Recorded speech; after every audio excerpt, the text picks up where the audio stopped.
கர்நாடக சங்கீதத்தில் நாம் இன்னைக்கு பார்க்க போகிறது வகுலாபரணம் ராகத்தை பற்றி தான்.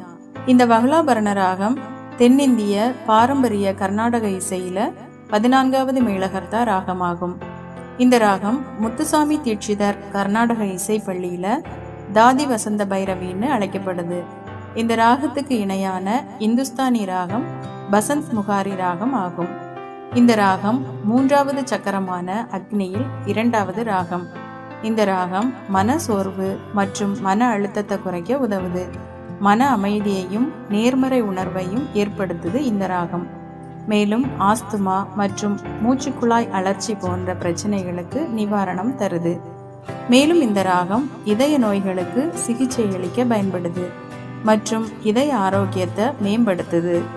தோல் நோய்கள் மற்றும் தோல் ஒவ்வாமைகளை குறைக்கவும் உதவுது. ஊத்துக்காடு வேங்கடகவியின் கௌரிநாதம், முத்துசுவாமி தீட்சிதர் எழுதிய பிரசன்ன வெங்கடேஸ்வரம், கோடீஸ்வர ஐயரின் நம்பினேன் ஐயா, டாக்டர் எம் பாலமுரளி கிருஷ்ணா எழுதிய குமருணி வாலேனு கேவவ் போன்றவை வகுலாபரணம் இசையில் இசை நிகழ்ச்சிகளில் பாடப்படும் சில பொதுவான பாடல்கள் ஆகும். சரி, இந்த வகுலாபரணம் ராகத்தில் வந்த சில திரையிசை பாடல்களை நான் உங்களுக்கு சொல்கிறேன்.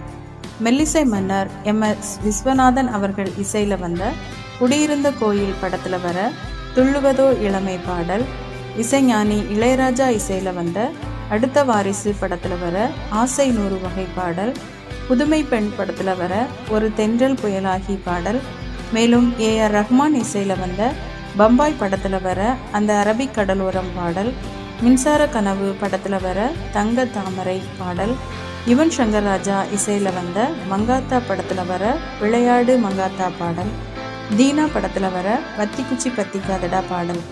இந்த பாடல்கள் எல்லாமே இந்த வகுலாபரணம் ராகத்தில் அமைந்த பாடல்கள் தான். இந்த பாடல்கள் எல்லாத்தையும் நீங்களும் ஹெட்ஃபோன் போட்டு கேளுங்க. கேட்டுட்டு நீங்கள் என்ன ஃபீல் பண்ணீங்க அப்படிங்கிறத கமெண்ட்ஸில் சொல்லுங்கள்.